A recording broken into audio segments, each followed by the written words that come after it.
Welcome to the ABCs of Horses, a Big Blend radio podcast featuring Christy Wood, a world champion horse trainer, a carded horse show judge, an equestrian expert, and an author.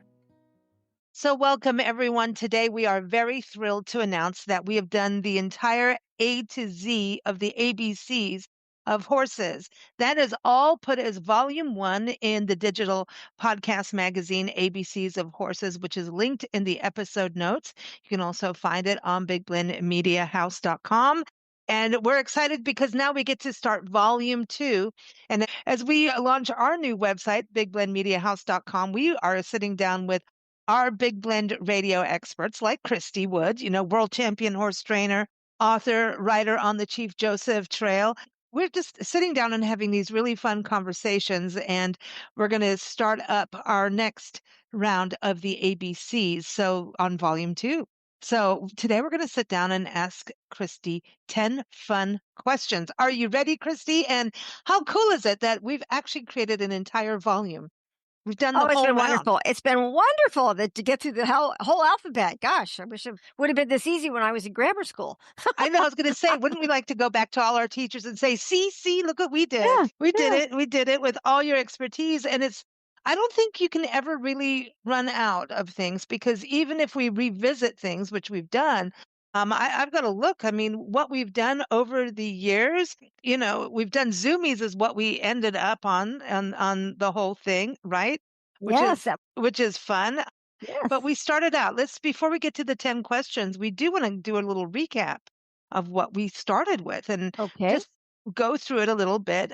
We did kick off, we did an Equestrian Success Insider with Christy about a couple years ago, where she talked about being a world champion, horse trainer, and how she helps even in legal cases, right? You do that? You help with this, you help the legal eagles? Yes, She does? Yes.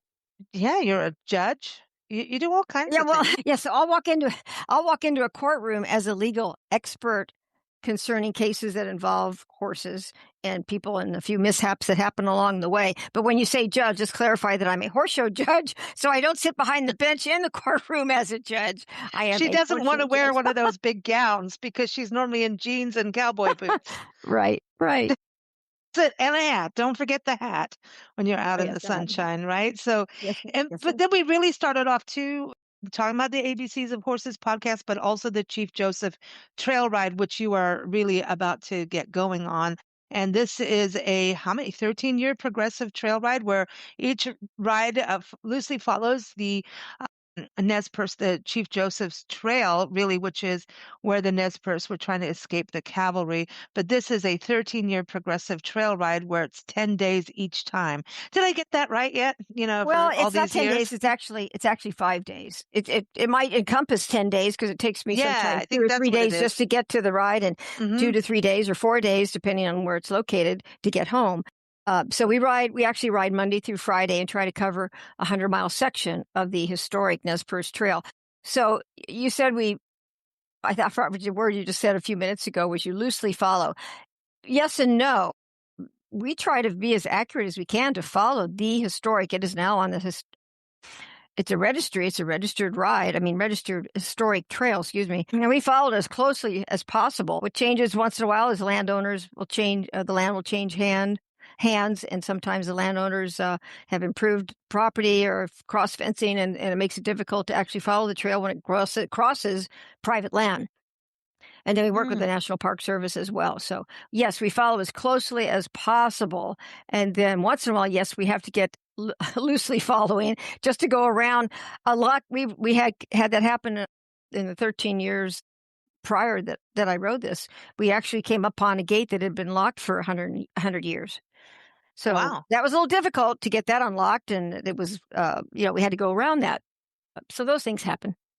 I can't wait, because when you come back, we'll do another show. We always do a Chief Joe show here and have been for a number of years, actually. Always do a regroup once you come back. So we can't wait to follow up on that. And it is actually part of the National Forest. It's actually part of the National Park Service, this trail that is out there.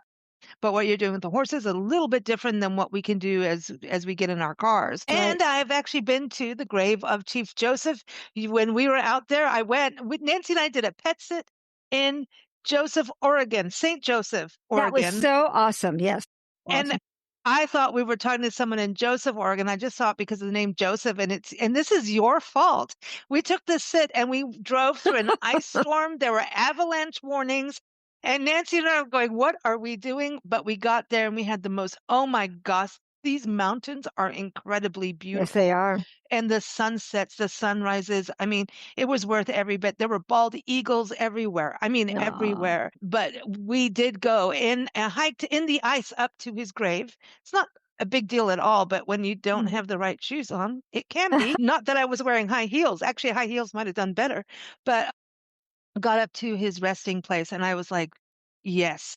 It was just one of those moments to really, and he looks out over the land, he's at the top looking out. And, yes, just to be in that area and to think of where he's from and the tribe. And right. It's just so important about these tribes, because their stories need to be carried through. And, we've got a lot of tribes around the country that are trying to document their languages. And I think what you're doing is creating an awareness as well. That's right.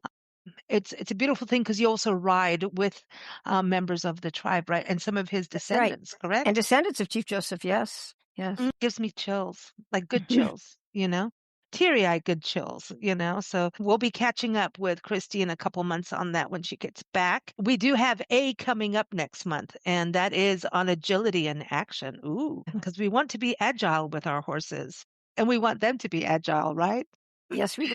So that's our next episode. But first, I want to go through the ABCs. So we started off really with the Appaloosa horse, which is the horse that Chief Joe bred. So that was a really cool start off to the series, talking about the Appaloosa. Well, yes, to give you a history of the Appaloosa horse. That was good. I think a lot of people didn't realize that Native Americans back then were not only breeding them, but he actually created a breed and understood the genetics, which is amazing. Yeah. Well, let's just use the word developed instead of created. Creation's left for God. We can't can't deny that. So, but he developed the breed, which is just amazing what he did to enhance horses' performances for galloping and being strong enough to chase the buffalo and to be hardy enough to climb mountains through the Wall of Mountains and in through Yellowstone. And they had a horse with a good conformation, which is very important. It's a horse we have. I'll use that in my topic when I talk for the A's about agility is form to function. So a horse with good correct straight legs and good round hooves and good size hoof to support its body is what we look for. We want that horse to last. We want to have a horse with like having good Michelin tires on your truck. You just don't put little tiny Toyota tires on your Dodge 1-ton truck, or it won't hold up. Don't you be knocking any Toyotas. Well, I'm just use an example of a big truck compared to a little truck. I'm not going to compare brands, but that's what we're talking about. So, and then he also developed a horse with a wonderful disposition so that they could actually live in the teepees with them. They were that docile. They were that kind and sweet and gentle that they became part of their family. Oh, it's amazing. So everyone, that episode is there. Again, the volume 1 is linked in the episode notes. We went on to horse behavior, and I think that has been a running theme throughout the entire series. Behavior. Yes, behavior is going to fall into place in about everything that you do with a horse. From we went into them a bath to loading them in a trailer to competing to riding on a trail and even having manners for the farrier, the vet, and even in your backyard. If you spend time with your horse, behavior is very important. Well, the behavior, you're always talking about observing and being aware. And the next one was C, and this really goes with it. It was horse care, colic, and common sense. And I think the horse care, not always colic, but horse care, common sense, horse behavior, those together have really been the underlying part of this series, really, the foundation of it. Mm-hmm. Definitely. And then we did the equine diet. So that was all about food and munchies. And then we went to equine energy and emotions. That is actually one of the highest listened episodes of the show. Yes, I try to direct people a lot to that one because they They don't seem to truly understand their horse's energy, or they haven't observed it enough to know how to deal with it. Then we did foals, fillies, and colts, and that was just so cute. But understanding the whole breeding and the cycles and what a mare goes through. We did do mares, so we did do that as one of them. But that to me, there was just so much to learn about and really have an understanding. That was a great episode. And then horse gear, that's a big deal. Horse gear. There's a lot of it out there. So you just don't put a rope around the horse's neck and think that's it. That's it. It's just not it. But you can, but you can't, You can, yes, you can, but you can't, and sometimes you shouldn't. Well, times the horse will follow you very simply with just a string around its neck. That's how kind they can be and how much they want to be with you. I know, I love horses. The other one was horse hoof care for H. Big deal. Very important. Understanding that. And then instruction for horses and riders. The importance of actually having that education and not going, hey, look, Ma, I got a horse. I put a rope around its neck and I'm just going to jump on like a cowboy and see what happens. Oh, my goodness. Well, true, right? Yes.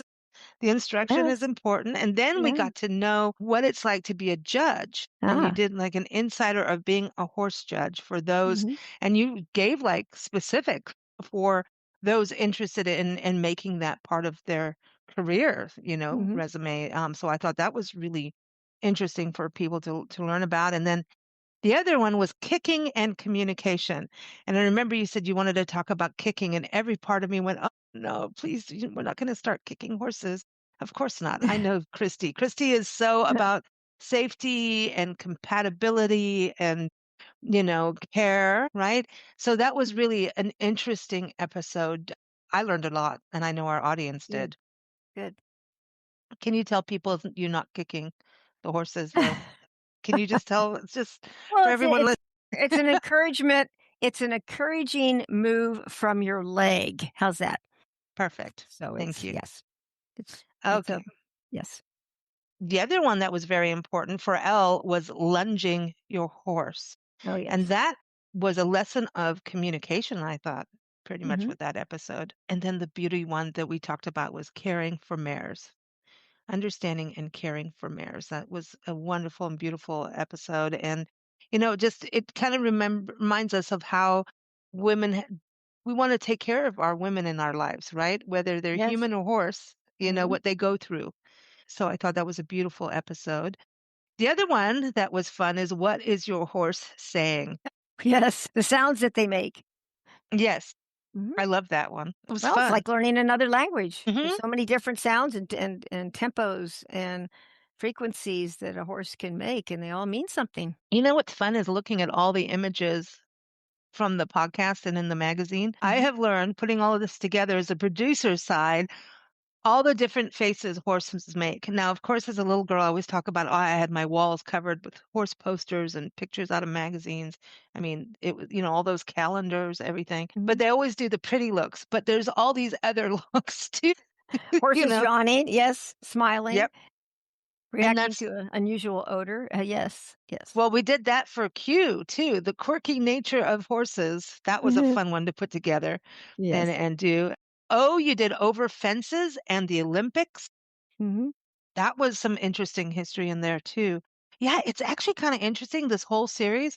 So a lot of care, communication, behavior, being connected with your horse. You really bring that home, and I think that's so important. Is horses are not cheap at all.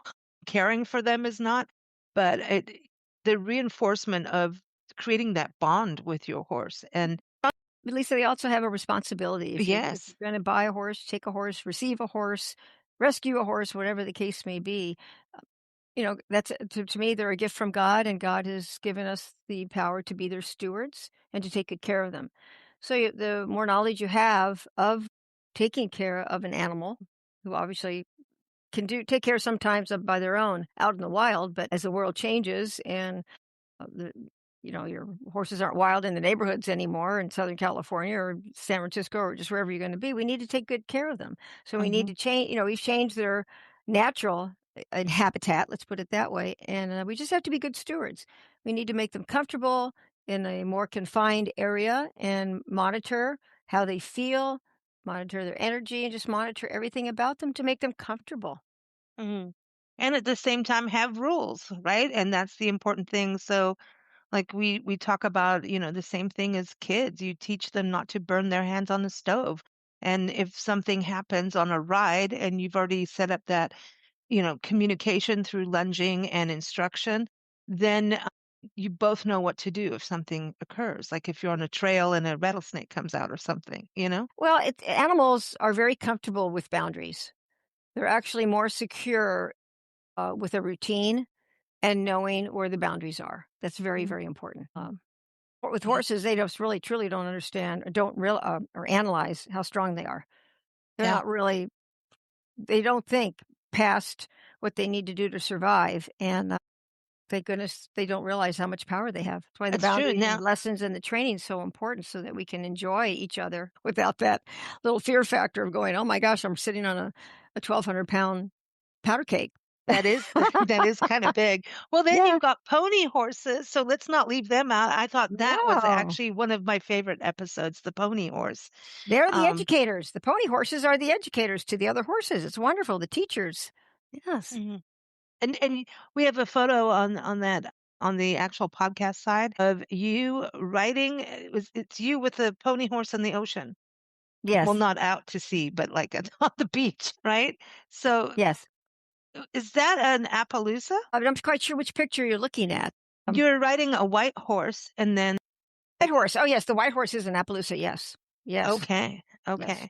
That's cool. And so the pony horses, when you do the Chief Joe, do you take pony horses? No, actually, you are not allowed to pony a horse on this trail. That would be a lot of confusion. It's one horse, one rider as you go down the trail. We don't want any complications with someone ponying another horse for whatever reason. That's just it's a safety issue for us. So no, we don't do that on the Chief Joseph Trail ride. Okay. So everyone, pony horses, we did. Trust me, you're going to have enough to think about just being on your own horse and thinking about the horse that's in front of you, the horse that's behind you, and the 4,500-foot drop off that's on your left-hand side, and a 6,500-foot mountain on your right. So you've got other things to think about besides ponying another horse. Sorry. All right, there you go, people. It's going to be so fun to have you back on. That's it. I like that though. That's the point. Yeah. Rearing and roping was a good episode. That was something to really understand too. And then the wisdom of a senior horse. That was S. Caring for the senior horses. I think that was a special episode. Because they do share their knowledge. Like you're saying, the pony horses, senior horses too, right? Right.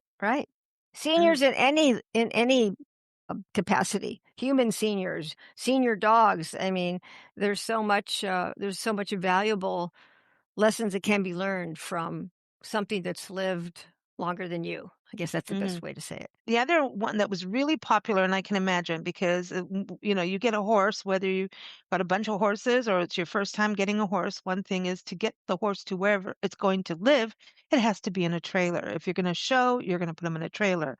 Trailer, you may need them to evacuate if there's wildfires, right? And floods and things that happen. Trailer breaking, that was a big one. And I think we should always revisit that. It should not be the like, oh, suddenly there's a wildfire. Now I'm going to do that as my first time trailering the horse. And you talked to some just great ways of getting them to, it's kind of the same as dogs and crates, is getting them to actually feel like that's their bedroom in a way. Well, and that's important because you need to train now when there's no pressure and you have the time, because when that emergency arises, your adrenaline's going to rise, their adrenaline's going to rise. That will alter sometimes the thought process of what they have learned. And you may need to give them a little more encouragement, but you want to know that and be comfortable and know that they're going to get in that trailer, even with a little bit of stress or a lot of stress involved. That horse is still been trained to do this, and hopefully everything will go a lot smoother. But boy, that's your when that switch is turned on and on for panic, it changes a lot of things. That's why you train now and make it solid when there's no panic involved. Yeah. The other part, we went to excuse me, understanding mare reproductive health. So we did a lot on babies and mamas, and that's a good thing. And then we went to horse vices. Ooh, that was an interesting thing because Yeah. what I Yeah. thought was quirky, you're like, that's a quirky, this is a vice. And I'm like, Mm-hmm. so Mm-hmm. that was between the two episodes, really informative going again to behavior to find out if your horse is Yes. just having the zoomies, which was the last one for Z, Mm-hmm. or, for fun, or is this a vice? Are they unhappy? Are they in pain? All of that. That was so Yes. important. The other one is water training for horses. Will Yep. your Yep. horse go over the little stream Or the big stream or the big river. or the ocean? Here we go. Anything that's wet that they have to step into, they need to, again, they need to be comfortable doing that because you don't know when you're going to cross that if you're out on the trail. It's going to be it's going to be an element of life that a horse needs to be comfortable with. You did X. And I was like, okay, X marks the spot. Maybe we can do that for dressage, getting your horse to go to that one specific spot. But we did the power of X-rays and modern Yes. diagnostics. And I thought Yes. that was really fascinating to Mm-hmm. learn how things have changed and the importance of the horse owner to actually learn how to read an X-ray. Yes. Then we went to yielding. That was good too.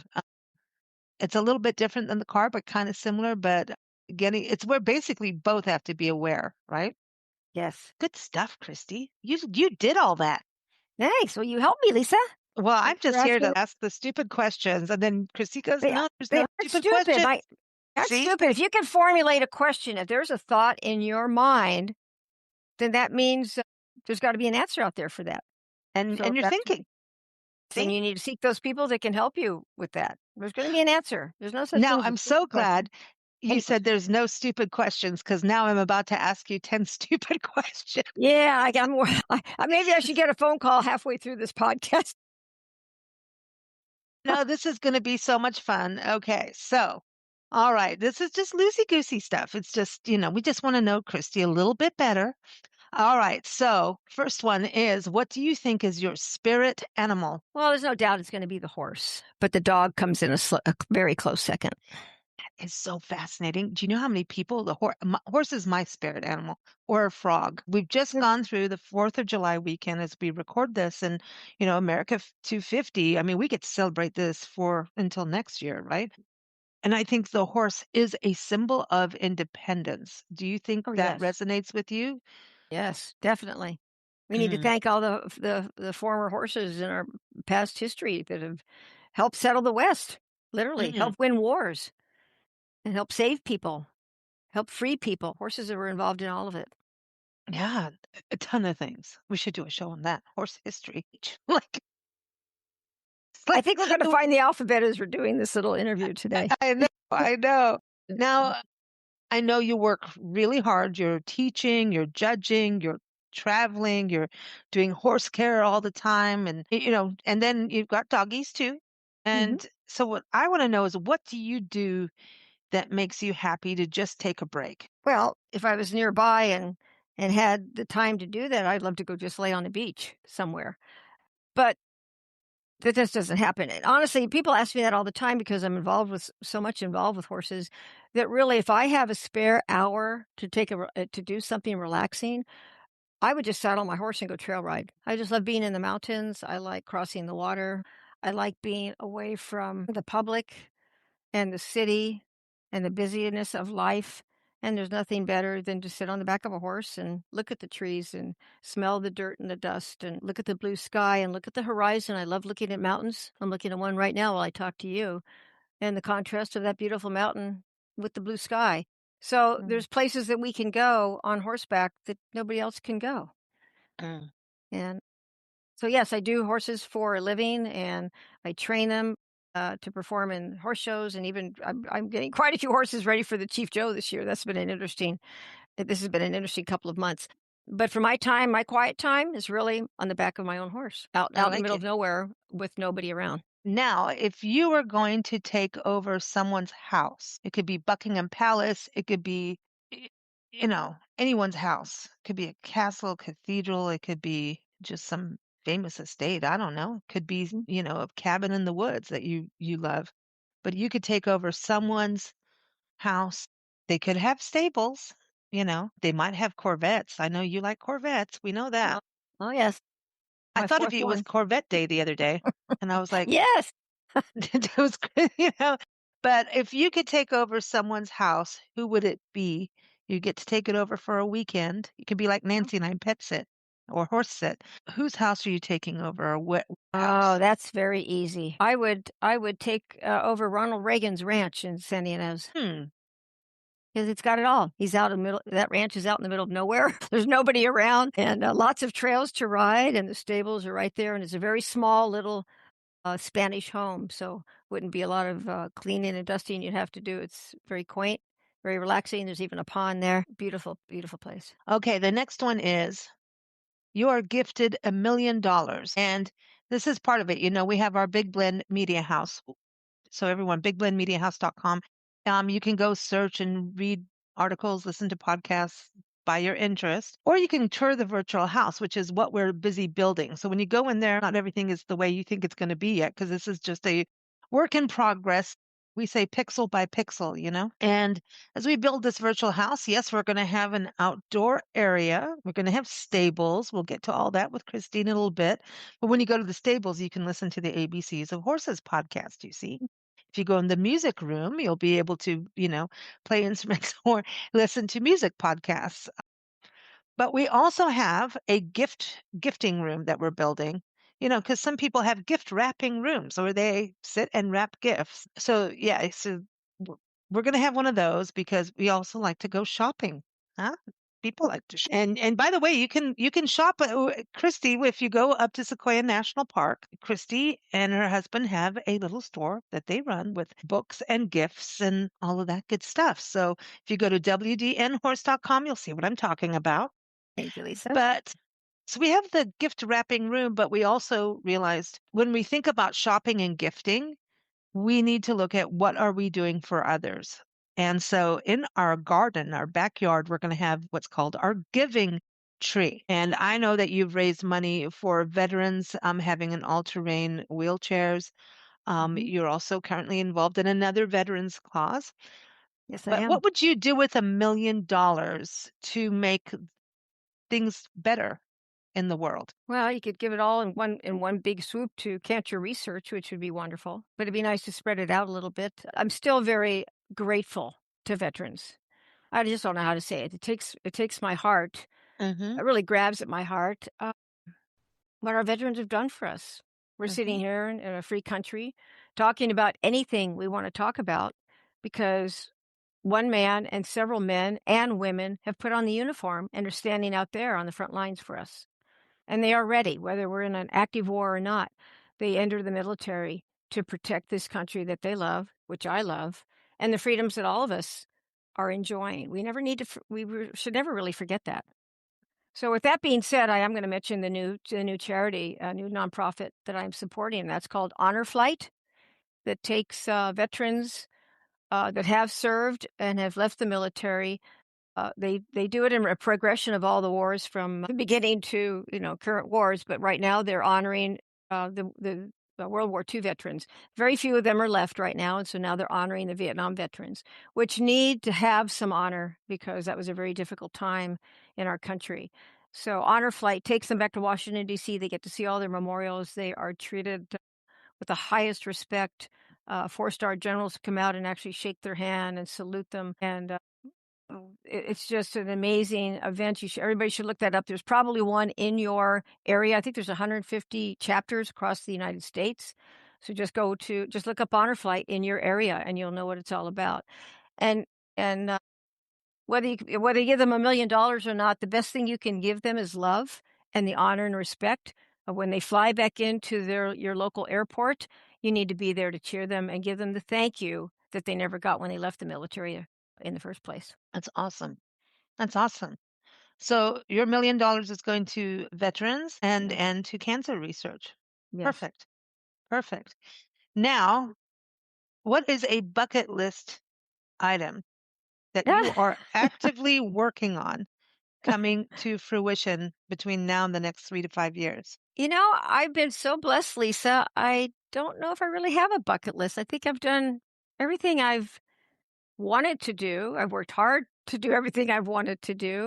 I've been blessed that the opportunities have presented themselves. I used to have a bucket list of going to Bora Bora and staying in a villa over this beautiful blue ocean out there, and I've already done that. So I'm fortunate enough to still be, I guess, at the place where I am in my life, and being able to have done everything. I've got world championships to my name showing my horse, and I've got great people in my life. I've got a great church in my life. I'm really thrilled about that. So it's tough to say I've got a bucket list. There's nothing I really completely haven't done. I was thinking one time of maybe going to the Kentucky Derby, but honestly, I really like the TV coverage that they have sitting in my living room. The ABC News or CBS, whoever it is that runs the coverage of the Kentucky Derby, do a fabulous job, and I can sit in my comfort of my home and watch that. So thank you to RCA and everybody who created television for us to enjoy that too. So it's hard to say. I really feel so blessed that I don't have a big bucket list. Nice. That means you're content. I'm very content. I'm very happy with my life. Isn't that nice? And yeah, happy the way it's turned out with people coming and going, and currently what's in my life is wonderful. So I just don't have a bucket list. If I had something to say when you talk about that $1 million, I would like to be able to be in a position to pay it forward for some people sometimes, and to have that freedom to walk into a restaurant and see an elderly couple or maybe a young man that's struggling and just buy them dinner and not let them know that it was me, just pay for it. I would love to be able to have that luxury sometimes, but it's a little tough right now living in California with the gas prices the way they are. I'm not going to get into politics. All right. We're getting there through this list, Christy. You're doing good. We're halfway there. The next one, speaking of food. So a friend invites you over for dinner. And you're like, cool, I'm going to go out, going to go see a friend.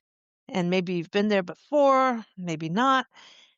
On the way there, you're like, oh, man, I really hope they don't serve this. And then you really wish the dog is under the table, is what I always say. We want the dog under the table. But then, when people do that, you never know what the dog's eating that could be really bad for him. So just know, don't always do that, people. What do you not want to be served at that table? My least favorite meal would be eggplant. I've never liked eggplant. I think it's a texture thing. I don't. It's purple. I love the purple. I love the color.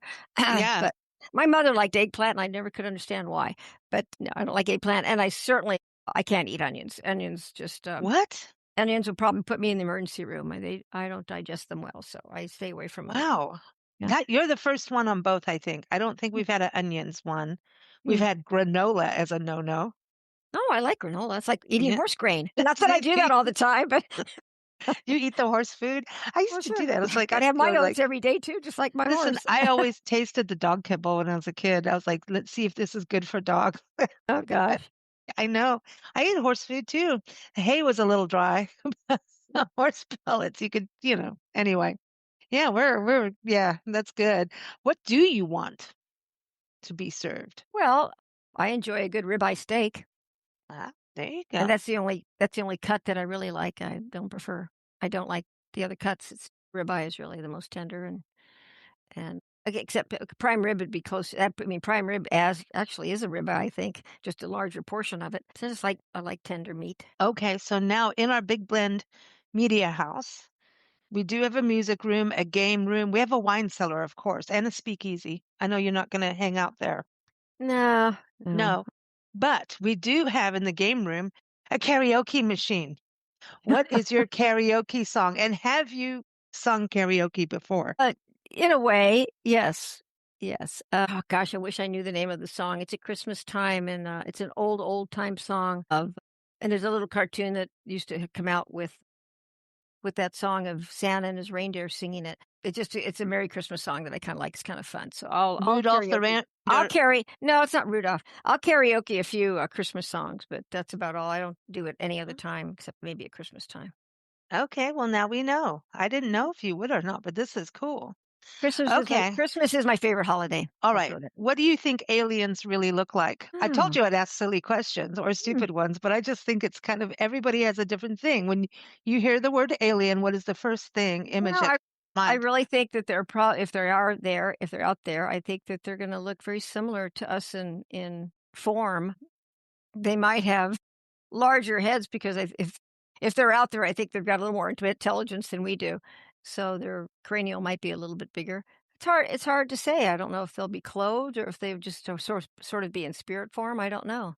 Never given it too much thought. Now you will after this show. She's going to wake up at 2 a.m. going, is that an alien? Well, it's hard for you to really imagine anything because we're so influenced by wonderful Spielberg and Lucas and all these wonderful people that have created some wonderful sci-fi. So you kind of leave it up to them to be creative and show us what an alien should look like.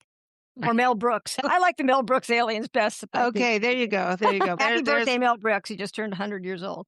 Isn't that amazing? A very, very talented man, as far as I'm concerned. I mean, we really do have a lot of talented people that, have endured through the years. And I was just thinking of one, and I wish I could remember his name. Anyway, now that's for another day. But we are going to put a time capsule at our Big Blend Media House. It's going to be opened 500 years from now. Think about that. What are you putting in the time capsule? My goodness, what has lasted so many years for all of us? Well, you probably need to put in a cell phone because that's going to be old school soon. I think all of us are probably going to have all the technology within ourselves, unfortunately. We're going to become aliens. Yeah, could be. Dick Van Dyke, that's who I was thinking about. Dick Van Dyke. Yes. Yeah. I mean, it's just people like that last that long. So you think a cell phone? That would be cool because I think we're going to end up moving. I think they're going to go away in the next 5 years. Yeah. I think they're going that way. They're saying the glasses and, we've got the wrist ones now and it's going to just get to a point where we just push things in the air or something. We're getting there. Yes. This is closely related to the alien thing. We are going to end up being like Star Trek. Well, it wouldn't hurt to put in some American currency as well, because I'm not quite sure where we're going. Some sea coins and a few bills. Just it might not be a bad idea. Yeah. I think currency. I love money from different countries. I really do because money says something about who's on the coin, why, what did they do, and just I had a hard time when we moved to this country because like the dollar bills were all the same color. Yes, and it's very in difficult. other countries they're bigger, smaller, different colors, and so it was a learning curve. But how many people use cash anymore? And that's a problem. Anyway, that's a whole other tangent. Cash is king. I'm just saying. So there's a wonderful man out there named Dave Ramsey who's very smart about money. He is. And I have followed some of his programs. And actually, I was doing his envelope program a long time before I even heard of Dave Ramsey and his envelope program. I was doing that myself. He had a very interesting concept of somebody, a young man, working hard for the weekend, let's say raking leaves and earning money. And he's earned it. They pay him in cash, and they pay him in $1 bills. And he's gonna let's say he earns $10, and you roll up those 10 $1 bills and put that in your hand and feel it. You feel how fat that is or how thick it is, and that it's real, and it means, sort of, I don't want to say power in a bad way, but you've got the power now to purchase things and buy something. So when you go into the candy store, let's just use a candy store as an example. You walk into that candy store and, oh my gosh, we could go crazy because you can get this for a penny and that for a penny, or now it's going to be $1 or whatever. And then all of a sudden you've got to reach in your pocket and pull out those 10 $1 bills and feel that. He says, it really helps for young people to feel the difference in what you have in your hand now and what you might have if you spend it all or spend $8 of it. It's going to be much thinner. So it gives them some reasoning to decide, do I really need that candy, or do I like the feel of building on this or having this for something that's more tangible? I really like the fact that he brought in the senses of holding that money, where they don't have that with a credit card. That credit card is whipped out really fast, and all of a sudden you're in debt. And it's not your money. Yeah, and it's just really interesting. I really like the fact that he made the money very real to feel and to realize, the power you have from it, but just how badly do you want something, or do you want it to build, or do you want to save it for something more important? He made money, the feel of that dollar bill come alive, and I really like that, what he did. I agree 100%. Christy, we're doing good. The last question. We want all of our experts to be comfy since they're they're the residents of the house. These are our expert residents. And we want to know what you want in the house. Is it a specific type of stable? Do we have to have certain tack in the tack room? Or do you want to do something in the house? Is it a certain pot or pan? What do you want us to put in the house that when you go into the Big Blend Media House, this is your thing that makes you happy and comfy? Well, I like a house with a lot of light. Yes. I'm not fond of heavy dark wood. I like a lot of windows. I like a lot of light.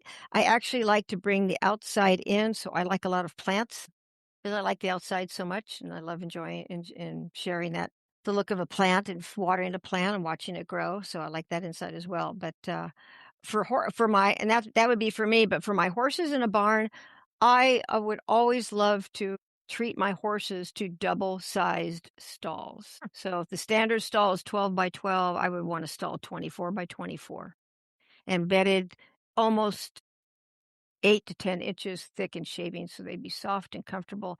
And they have to be cedar shavings because cedar smells so good. Wow. That's what I would want for my horses.